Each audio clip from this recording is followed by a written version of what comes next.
Thank you for tuning in to another episode of One More Story. Just a quick programming note.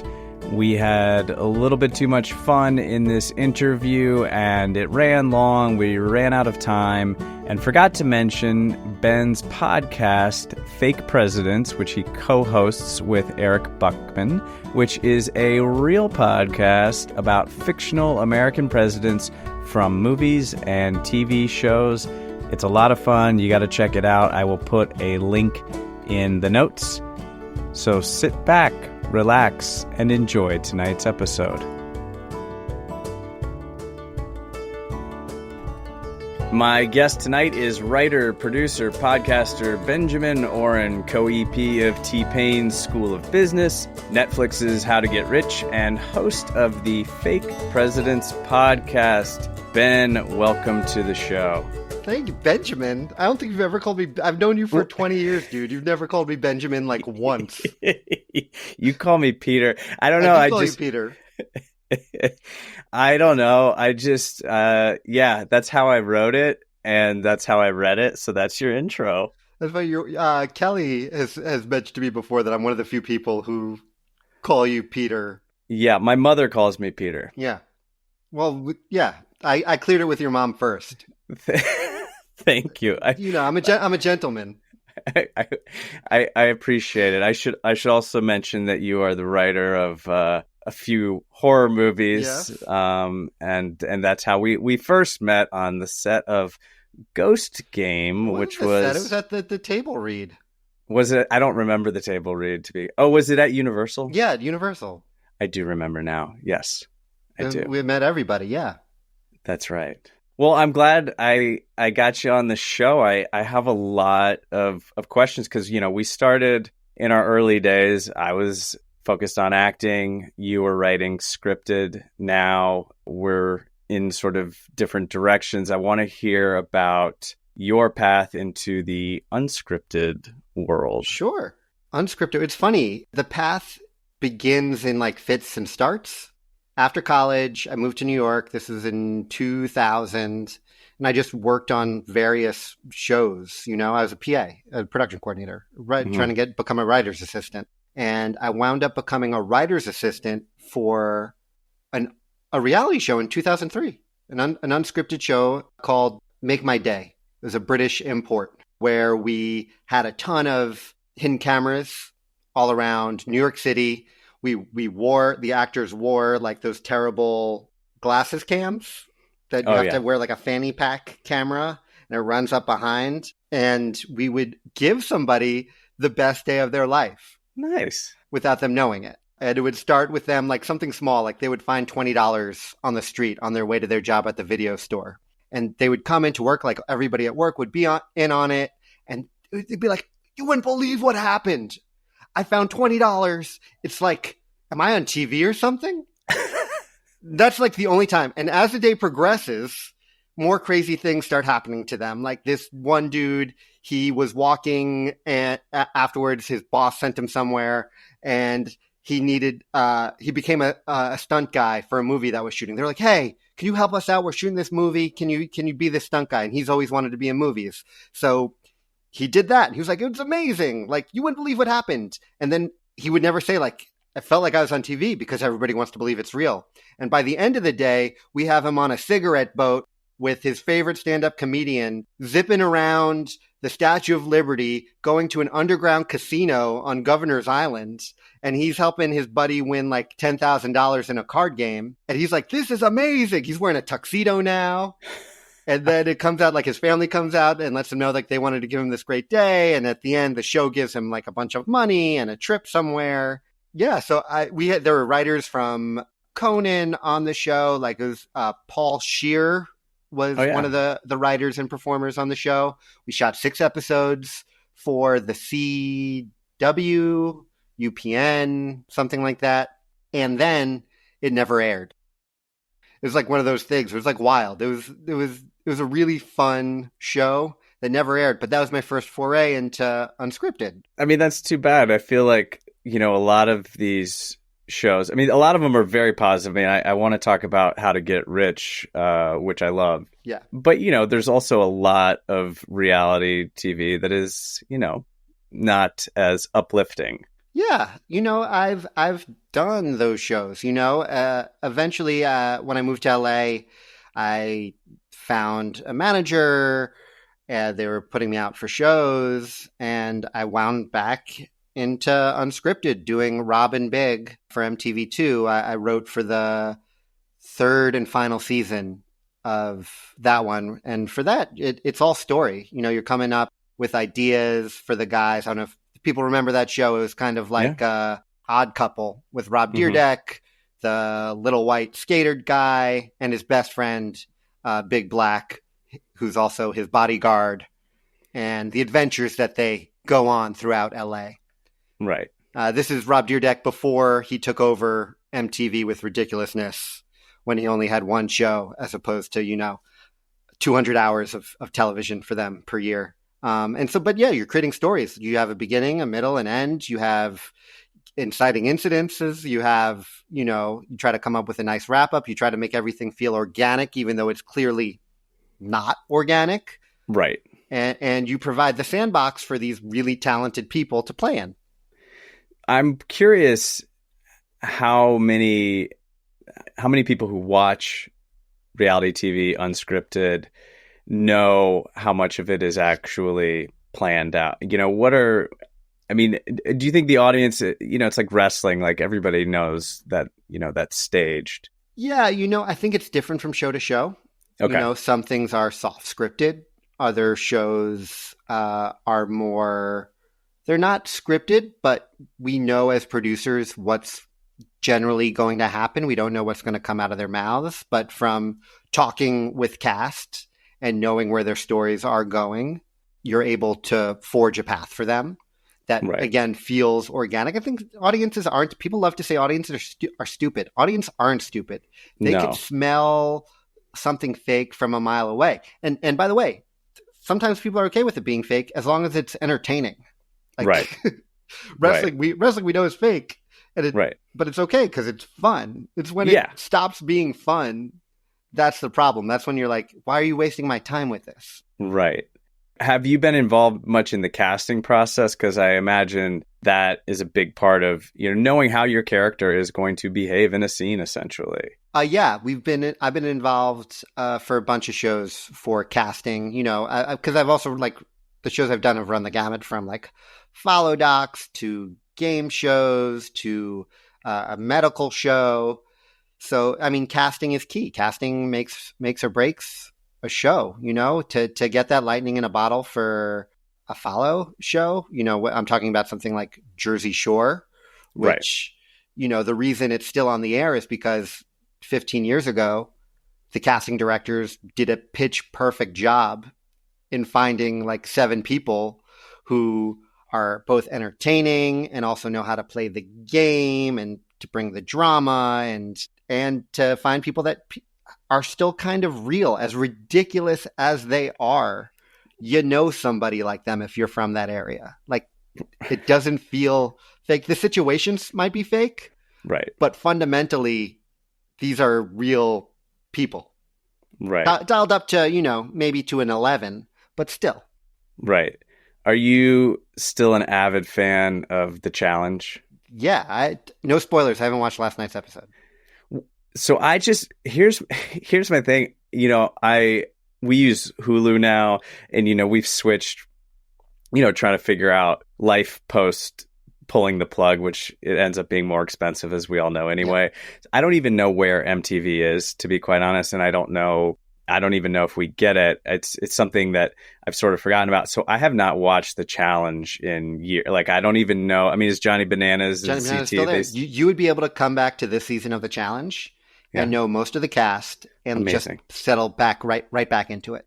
That for me was my biggest, greatest guilty pleasure as far as reality TV goes. Yeah, and also because pre-streaming, you would be hungover on a Sunday. You put on MTV and they're just running them back to back to back all day. You're like, okay, I'm going to order some food, sit on the couch, I got a big day. Yeah, big day. It was before we're all flipping on our phones, so you're like paying attention. So like Yeah. you know who these people are. Yeah. That's what makes it fun. Well, and I think also the real world was such a big deal for our generation. Do you ever send in an audition tape? I did not. No, really? No. Did you? Oh, yeah, I did. After college, I did. Senior year, I sent it. I would have been the one for Hawaii. I don't know if I kind of lost track over the years. They're not still doing that show? They're not doing it anymore. I think they tried to reboot a couple of years ago, but it just doesn't work anymore because everybody wants to be on TV. Yeah. You know, what made the real world so good is that a lot of those people didn't, they kind of wanted to be on TV. They kind of wanted, they wanted an experience. They didn't want the experience of fame. They wanted to push themselves outside their comfort zone. It wasn't about like having a brand, selling anything, being an influencer that didn't exist. So it was just having an adventure in a different way. And as people became more aware of what the show can be, you got more people who were there for the fame. So casting became harder because they had to find the people. In some cases, they were finding the people who went along with their friends who wanted to be famous. Gotcha. And they're like, oh, the casting directors are really good. And they'd be like, okay, there's that person next to the tryhard is the one we want to bring back. Gotcha. Growing up, what was your favorite season of The Real World? My favorite season, easy. Well, there's two favorite seasons. It's L.A., if only for one reason. The Tammy, David. The fight? Yeah. It wasn't not funny. Like, oh, right. It wasn't not funny. One of the best lines of all time. That's right. That you could never write. You could give that scene to 1,000 writers. At no point would they ever have Tammy yelling at David. Everybody could Google Tammy and David if they really need to. Yeah. And say, it wasn't not funny. Man, genius. What was the fight about? I don't even remember. They were kind of flirting with each other, kind of not. Like they were kind of flirting and joking around in the house. And she had a blanket wrapped around her, and she was just maybe in like her underwear. And he pulled it off. Wrong thing to do. Yes. 100%. And she was like laughing about it at first, but then like it settled into like what happened and the embarrassment. And then she went off on him. And did he get kicked out of the house for that? Yeah, he got kicked out of the house. Okay. And then it's actually San Francisco is my favorite season. That's like epic. That was Pedro Zamora. Right. And Judd went to my high school. Really? Yeah, he was like 5-6 years older than us, maybe more. And you grew up in Long Island, correct? I grew up on Long Island. Why did I say in Long Island? Let me try that again. No, it's okay. Because people, it's like a Long Island thing. Oh, yeah. You're out on an Long island. I live on Long Island. You live in New York City. You don't live on New York City. You don't live on New York. You don't live on LA, but you live on Long Island. Why is that? Because it's an island? I mean, so is New York. Yes, it's just the tribe of Long Island. That's what we've established. So I'm curious because people who are just listening to this can't see that you're wearing a Mets hat and you have a Mets 86 champions. Is that a poster or is that it's like a little cushy thing. A friend gave it to us after my son Levi was born, that he had for ages, and he gave it to us until we framed it. Okay. It's awesome. Well, so what is the dividing line? So if you live in New York, what determines your allegiance, whether you're Yankees or Mets? Great question. Most likely it's age, right? Okay. So Mets ruled the town from 84 to 1990, and the Yankees kind of stunk it up back then. Mm-hmm. Like they had great players. They had Mattingly, they had Winfield, whatever, but they weren't in the playoffs. The Mets ruled. Mets won the World Series. They were the All-Stars, the champs. Okay. So when you're 8 years old, that's what you go to. My dad didn't grow up a baseball fan. He's not from this country. So we all just went on the Mets bandwagon. It's not a band. When you're 8 years old, you don't hop. It's if you leave, it's a bandwagon. So right. for my brother and I fell in love with the Mets. If you were pre that, so if you're like born before 1974 or like after like 1986, you're probably a Yankees fan, because that's starting in 94. That's when the Yankees started taking over. And that was when you had the core four. That was the Jeter years. That was the 4 World Series. Like, they were everything. And the Mets in the 90s generally stunk. And then also where you live, but even then it's not. It's still Yankees. I think I saw like a map once of fandom in New York, and it was just like Yankee hats everywhere. And then the only place there was a majority of Mets fans was Flushing. Interesting. Yeah, because I mean, I know in Chicago, it's very much divided geographically, and also there tends to be more of a working class, Catholic, South Side White Sox, Yeah. And the Cubs tend to be a waspier North Side team in general. And they stunk equally for a very long time. So there was it was just like, well, you got to choose. Might as well choose based off where you live. Yeah, and I mean, and the White Sox just broke the record for stinking this year. I know they were terrible. It's a shame that they broke the Mets record, but the Mets needed them to lose those games because we needed to beat them all those times that we played them to make it into the playoffs. So which was an incredible run. I mean, the Mets started off 0-5. Yeah, from like Gary Cohen said, he's the Mets announcer for SNY. From 0-5 to OMG. Well, you came real close, and I think the Dodgers were genuinely better. They were, but they took you guys seriously. Like you were like. I actually thought the Mets had a good chance of getting into the World Series just based on the way they were playing towards the end. But I mean, there were a few hiccups. Yeah, but in that series, once we saw those bats, it was like you had to score 8 to 10 runs to win. And 6, in the regular season, if you're scoring 5 runs a game, you're going to win. Right. You're going to win the majority of your games. If you're just playing the Dodgers, you're probably not going to win. You're not going to win the games you need to win. Yeah, and the Dodgers' bats definitely came alive in a way that they had not been. Tommy Edman, man, like that. I mean, but that's like the dude you need. Like, you don't win. People don't win World Series because like the Shoheis do their thing. Right. They win World Series because like the Tommy Edmans like step it up in a huge way. Right. And you look at, there's all this discussion on payroll, right? Because obviously you have the Yankees and the Dodgers in the World Series, but you look at the Mets payroll, which is incredibly high, but it was the players that stepped up, like the Mark Vientos, Iglesias, and again, like a guy like Tommy Edman, right? I don't think we paid very much for him. And our highest paid players are actually on other teams now. So right. I mean, we're still paying Scherzer, we're still paying Verlander. I mean, with the exception of Lindor, who struggled when he first came to the Mets. Yeah, he struggled when he first came to the Mets. He struggles most Aprils also. Like, I mean, he had an incredible season to finish fun. out. This team was fun. They were silly. They were gutsy. There was always something to laugh about, even in a loss.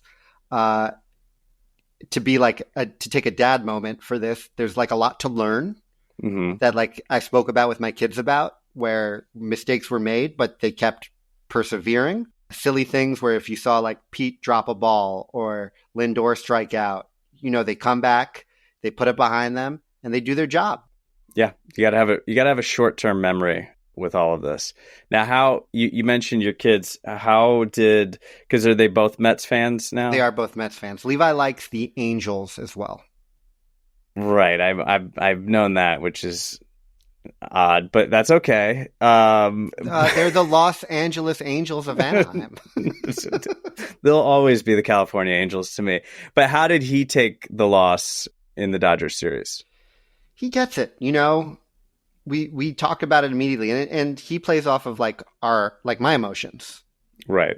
So at the end of it, there was never any like, oh, these guys stink, or oh, like there was no complaining. It was like, I think most Mets fans this year had immediate acceptance when the series ended, because it was such a special year. Getting to the World Series was never like in our mind flow. Right. Playing in deep October was never in the plans for us.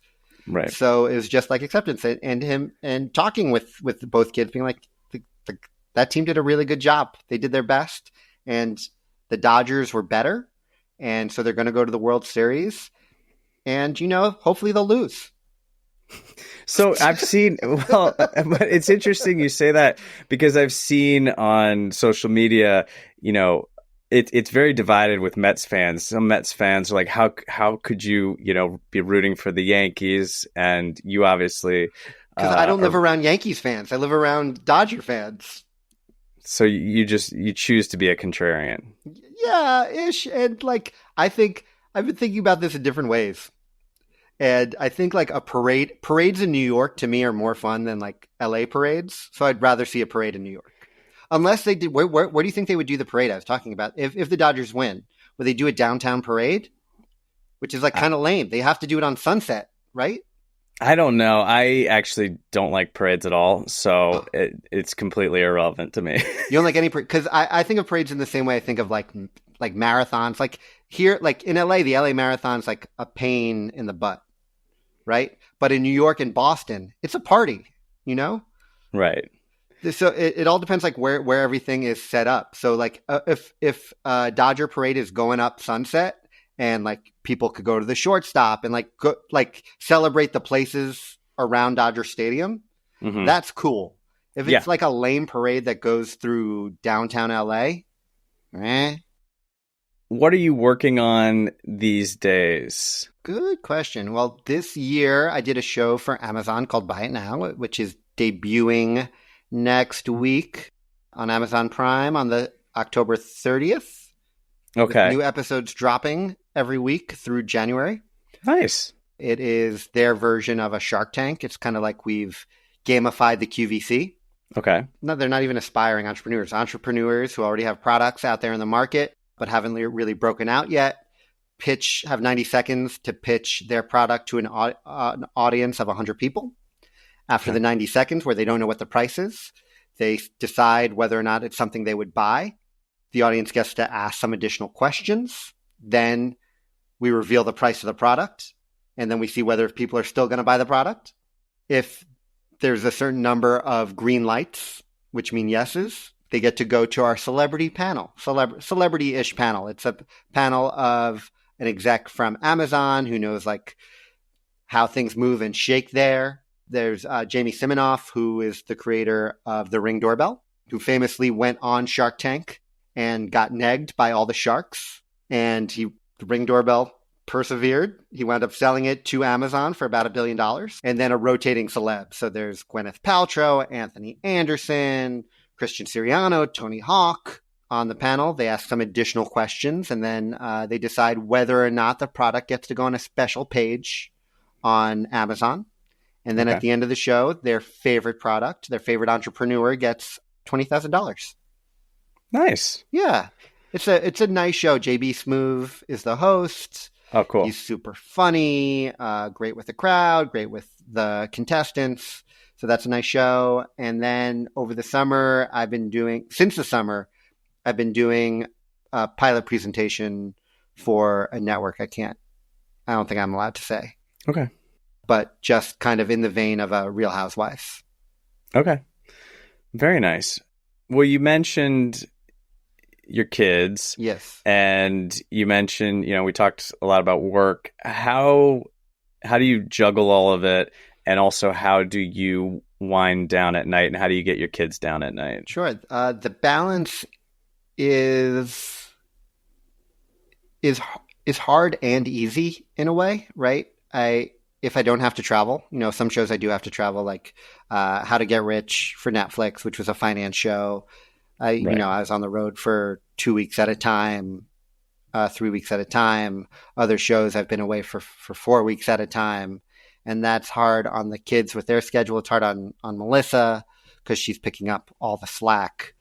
Mm-hmm. So I try to pick and choose shows based off of content, whether they really feed me in a way and let me tell the stories that I like telling, and trying to make people a little smarter and a little better, and not just be kind of like junk food. Being away from my family for junk food is never worth it to me.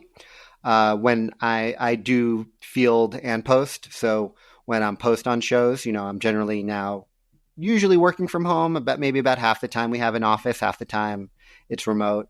With that, the divide is hard at first because if I'm working from home, kids come home at 4. It's like, okay, like it's not like daddy's working, leave him alone. Like that's not fair to them. And I'm here. I want to be present. So I step away. I work, I'm with them for the next 3-4 hours. Melissa's with them for the next 3-4 hours. And then once they're down, that's when we can get back to work. Do I like working until 11 o'clock at night on other people's projects? No, the working till 11 or midnight should be for my own stuff. But that's just like the nature of the beast right now. Right. And with the kids, the wind down, it's different, right? My kids are 10 and 7 now. I'm sure, you're facing the same stuff with Gabe and Mara. They have so many activities and activities are ending like later and later. So like every night is different. There's the nights where they have basketball till 7, or, they go to religious school and we don't get home till 7:30. And so then that's when we're eating and showering and, they're frantic. I'm trying to like calm them down. Like, I got to finish my homework. I got to do this. So every night is different, but it all kind of ends in the same way with everybody's reading now. So it always ends with them, usually with us on the couch, maybe watching something, finishing up a baseball game. If they're back home early enough and they're all washed up, we've been watching Fresh Prince of Bel-Air. That's been their choice of show, which is funny. Like they get the humor. It never gets it's never raunchy. There's a social justice aspect to certain episodes. So you have good conversations afterwards. And then it's just reading in bed, and it's like dealer's choice for them at this point. During the day, if they want to read something, I kind of push them more towards young adult fiction for Levi, trying to age up Eve as well. At night, like they're reading Archie's and Mad magazines and giggling to themselves, and which is great because that's what, they asked for Archie and Mad. It was never anything I was like, I used to read these too, and now I'm passing this along to you. The joy when they discover something on their own that you also loved is like the best. Oh yeah, because they're never going to accept it if you push it on them. Yeah. But well, that's awesome. Before we get into our first story, I do want to talk about How to Get Rich because I loved that show and it was so informative. And I want you to share a little bit about your experience and how that all came to be. Sure. I absolutely loved that show. It's like an all-time favorite for me. It hits like all the buttons. It's entertaining. It has an engaging host. We're making people a little bit smarter. It's the vegetables are in that show. I thought our DP and camera operator shot a beautiful show. Everything about it was gorgeous, and it was funny at times. It was dramatic at times. It kind of hit everything that I love about making television. And it came about because I've had a really nice relationship with this production company called Studio Lambert.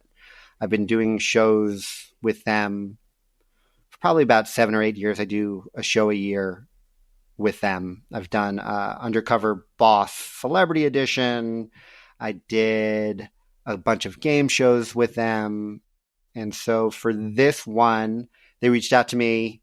The EP, Bianca Barnes Williams, was looking for a co-EP, a number 2, who kind of could add some extra tools to her already like vast toolbox. She's been a producer for Real Housewives of Atlanta, and she's done some beautiful programming for Netflix already with teenagers in juvie and shows like that. But I had a background in a lot of finance shows as well. So it was kind of like a nice little marriage of talent. So I met with Bianca, we vibed, met with Ramit Sethi, who wrote the book, I Will Teach You to Be Rich. It's a book that he wrote 10 years ago, massive like New York Times bestseller. It's kind of a book that once you see it, you start seeing it everywhere. Right. And he provides the tools for people to get their finances in order, no matter like kind of where you are within your life. But there are certain steps to get everything in order. And he kind of demystifies finance, personal finance. So got along with him. And from there, I was there from casting through the end of filming. And so we just got an amazing cast together of people. It was families with different financial issues, people solo with financial issues, people who didn't have a lot of money, people who did have a lot of money. And so we were able to just tell different stories, diverse stories around the country of people trying to get their personal finance in order. Some people, listened. Some people were open to change. Some people weren't. But throughout it all, whether they were or weren't, I feel like the audience got a lot from those stories.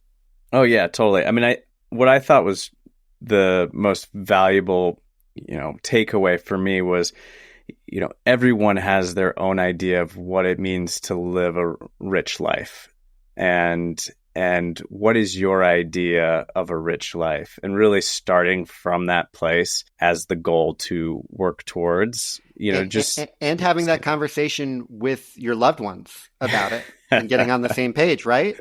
Yeah. But that's like a fair way to do it, to talk about a rich life as opposed to how much money do we have? Exactly. That's not the first question. The question is what do we want and how do we get there together? Right. Yeah. Well, was it just one season? We only did one season, unfortunately. That is way too. That's terrible because it's such a good show. Thank you. It was disappointing because Netflix started releasing their numbers and we saw like how we were doing. We're like, oh, that's actually like pretty good. Like we're not a dating show. We're not like we're not Squid Games, the competition show. We're like this little finance show that would be like the Netflix version of a CNBC show. So like a heightened, more beautiful version of that. And I thought we did a nice job. And it's the first show that I did in a long time where I was just getting really nice feedback from people I haven't heard from in a while. People reaching out, people asking more about Ramit or being like, I've already read his book. It's so cool that he has a show on now.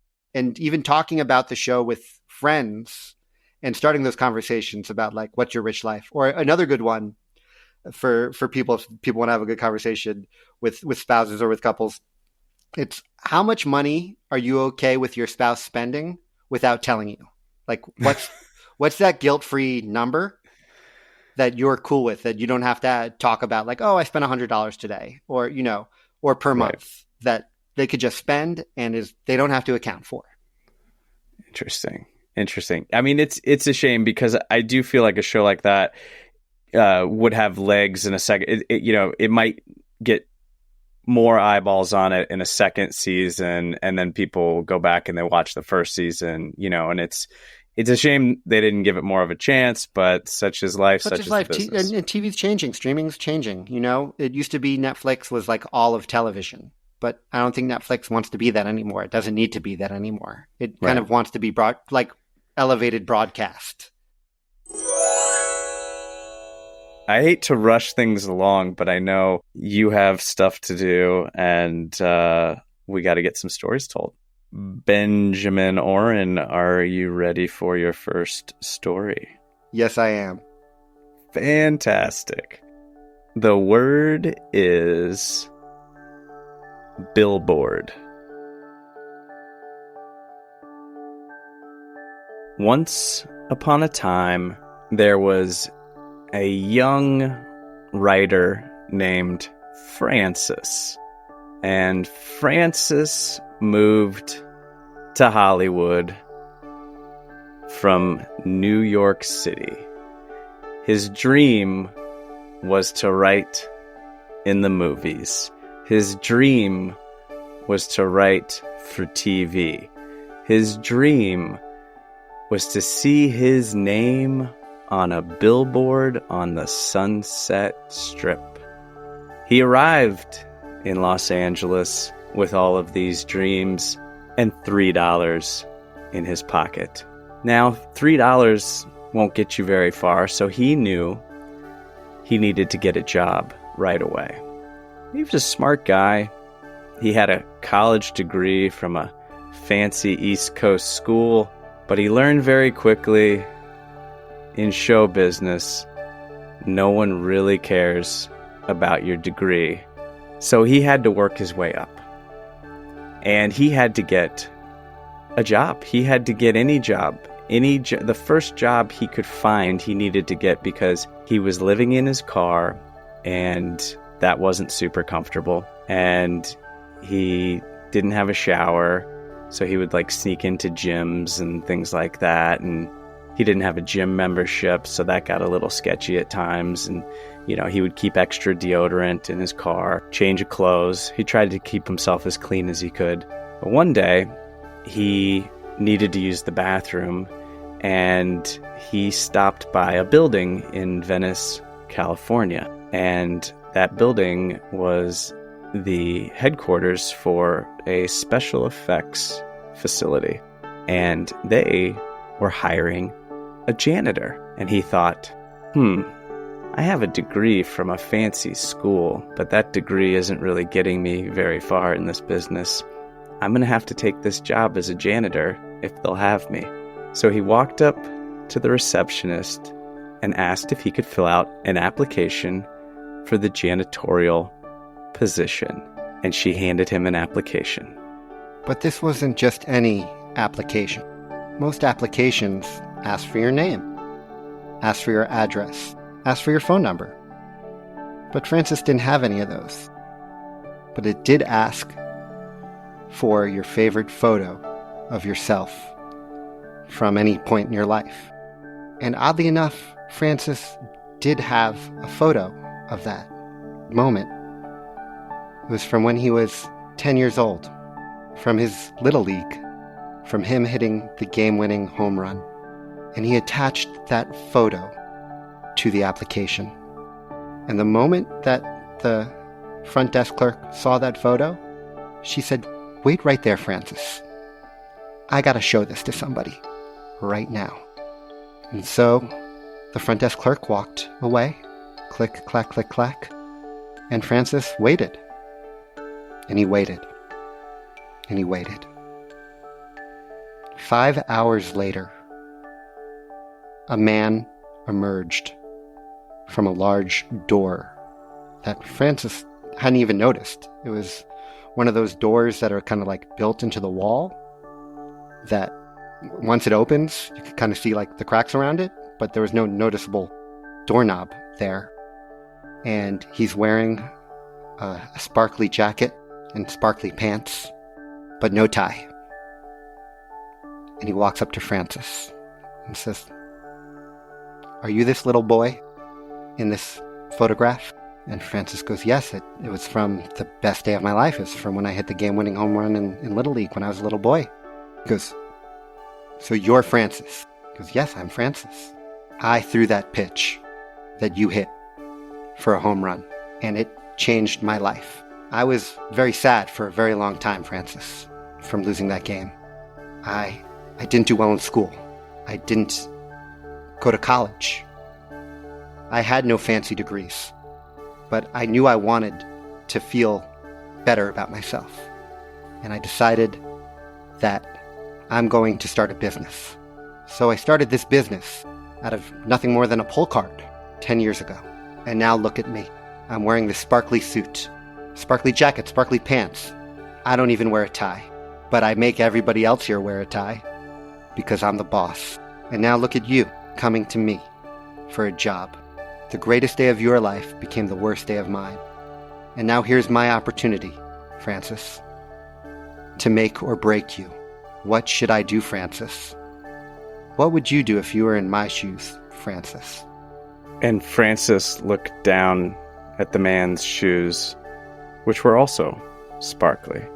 His first thought was, well, I would never wear shoes as garish as those, but he didn't say that out loud. He was on thin ice here. This was a make or break moment for Francis. Now, he was a smart kid with a fancy degree. He had a pretty quick mind, but in that moment, he didn't know what to do. So he took a deep breath. He took a big, deep breath in. And when he did, he realized it had been a few days since he showered. He coughed a little bit, grimaced, gathered himself, and he said, "It seems like my best day was also your best day in retrospect. Because if I hadn't hit that home run and you hadn't gone into a downward spiral, you wouldn't have picked yourself up from that spiral and started this wonderful company. A company that works on some of the biggest films in the world, creating some of the most dazzling visual effects." Francis was really laying it on thick. He wanted this job. And so if you think about it, you kind of owe me for turning your life around. And the man who has a name, his name was Gerald. Gerald took a deep breath in, and he also smelled Francis's funk and kind of squinted his nose and coughed and gagged a little. And he said, "You know what, Francis? I think you're right. I think it was a great day for both of us, a defining moment in our lives. And I see that you have come here, you have abandoned all ego, and you just want to work hard and get into the business. I would be happy to have you. You can start by cleaning up a mess in the bathroom. We had catering that didn't agree with anyone's stomachs, and it's a bit of a disaster in there. Welcome to the team, Francis." So Francis scrubbed that mess. He worked so hard. The mess actually smelt worse than how his body had been smelling.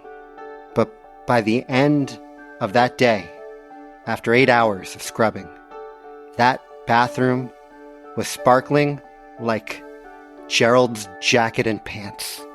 And over the next weeks and months, Francis scrubbed every mess in that business. Whether it was chocolate cake that wound up on the ceiling, or whether it was a burrito that wound up under a rolling chair, or whether it was the day everybody had the stomach flu, and we don't really have to talk about that.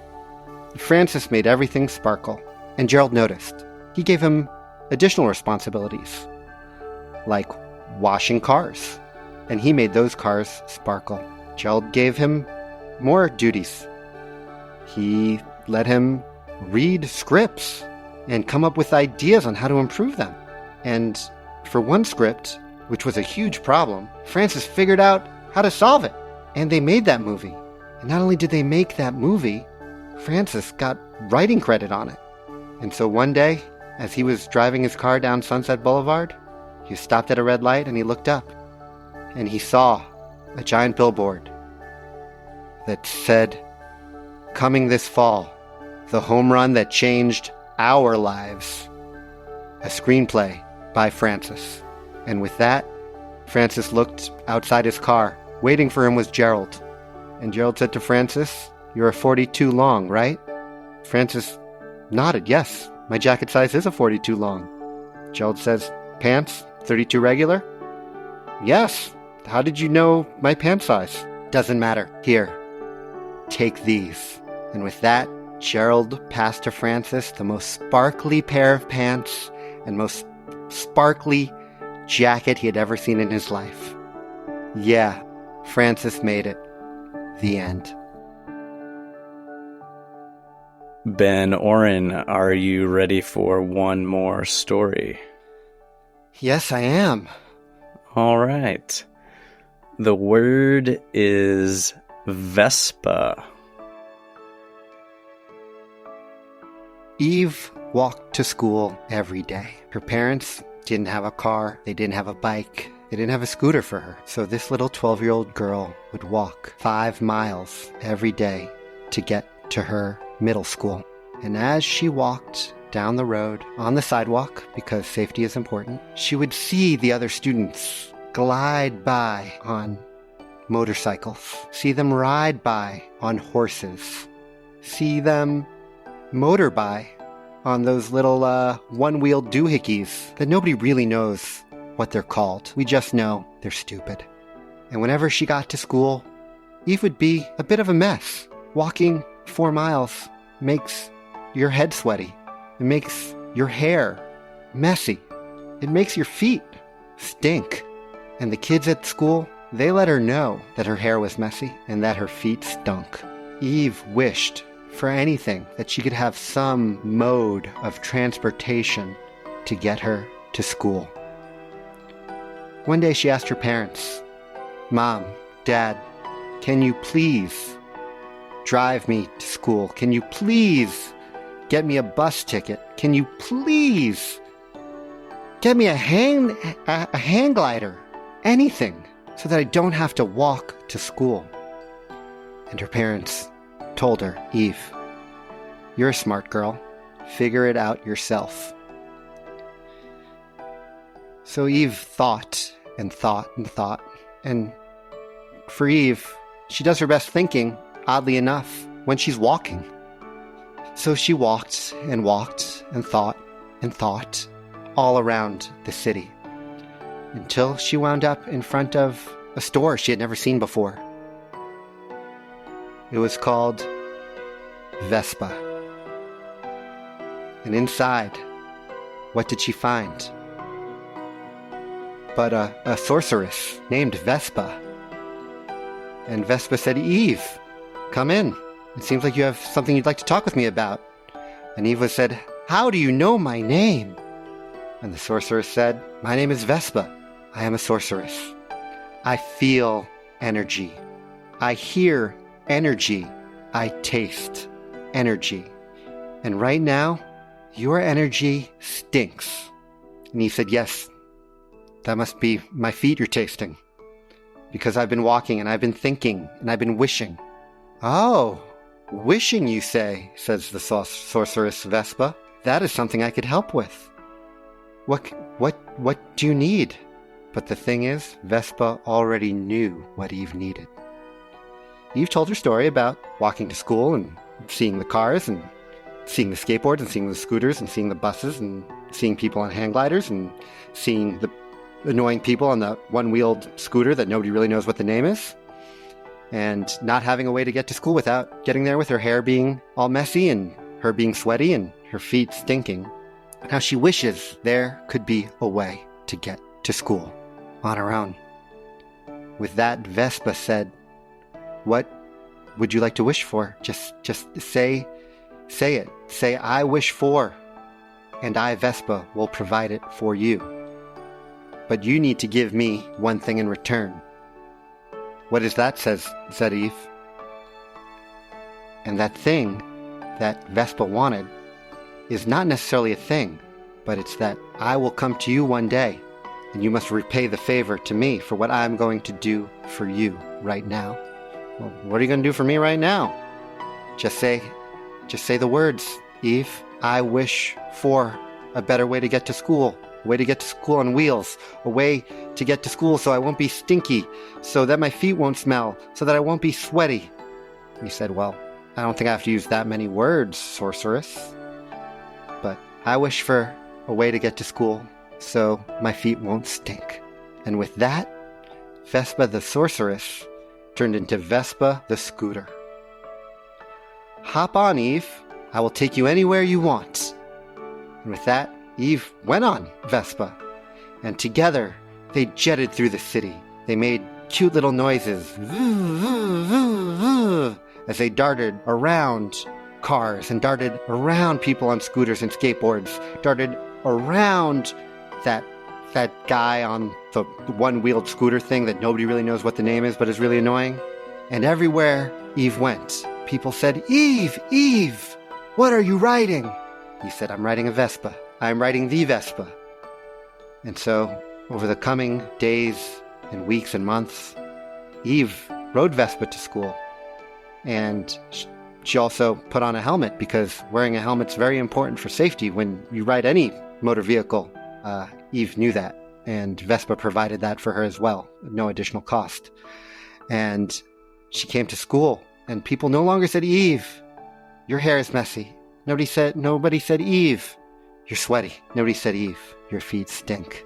They said, Eve, you and your Vespa are so cool. And Eve felt wonderful about herself. She was already an A student, but with that she became an A+ student. And she used to just, be in the school show, but as like backstage wearing all black, moving props around. But she became the lead in Annie. They didn't even make her wear a wig because her hair had natural curls. She was the perfect Annie all along. And she used to just be the equipment manager for the field hockey team.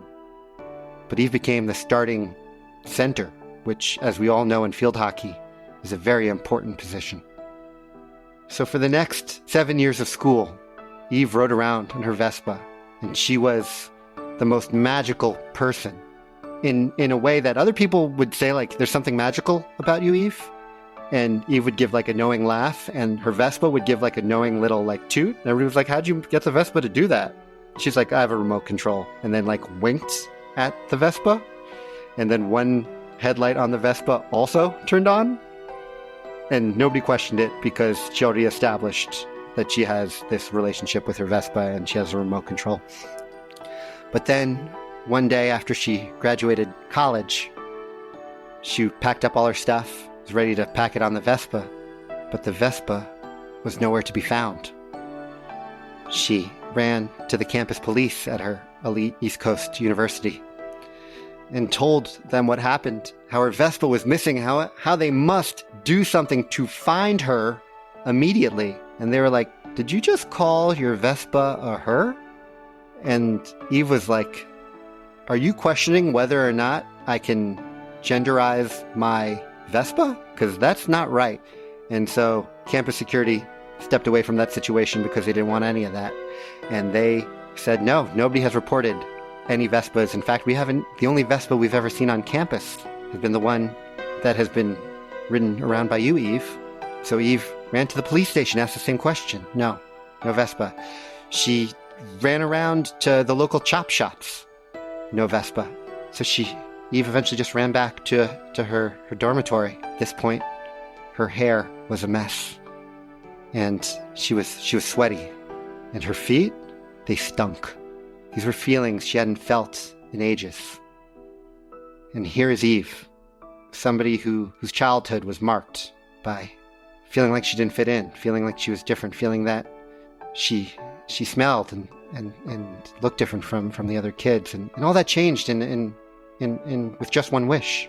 Now here she is back to feeling that same way, being smelly, being sweaty, being a mess, being on the brink of being an adult. And the person, the vehicle that had helped her was gone. She started to cry. Eve didn't know how she could continue to this next stage of life without her Vespa. And as her tears hit the ground, she heard a soft cackle behind her. Ha ha ha ha ha ha ha. Eve turned around, and there was Vespa, the sorceress, standing before her, saying, do you remember the day we met, Eve?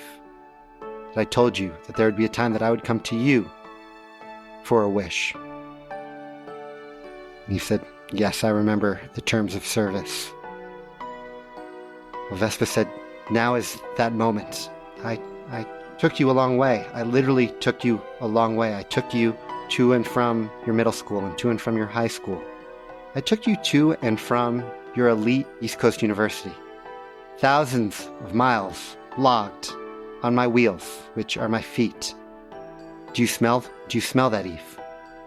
Eve took a whiff, and indeed, she could smell Vespa's festering, sweaty, disgusting feet. Vespa said, I did it all for you, because I believed in you, Eve. Most people think a sorceress might have ulterior motives. And many within the sisterhood, they do. But not I, Eve. I've always been here for you. So this is what I ask for you, Eve. Eve said, anything. I owe you, Vespa, the sorceress. If somebody comes to you and needs help, needs a ride, needs a little step up. Don't just ride past them. Stop and see if they could hop on. See if you could help take them to where they're going, much in the way that I have taken you to where you are now. And with that, Eve nodded, and Vespa, she turned into a poof of smoke. And then Eve turned back around and saw a young student trying to get out of their dorm, fumbling with their luggage, falling over themselves. Students doing nothing but laughing. Eve walked over there, seeing this disheveled human being with their hair messy, being all sweaty, and their own feet stinking as well. He said, "Can I help you?" The end.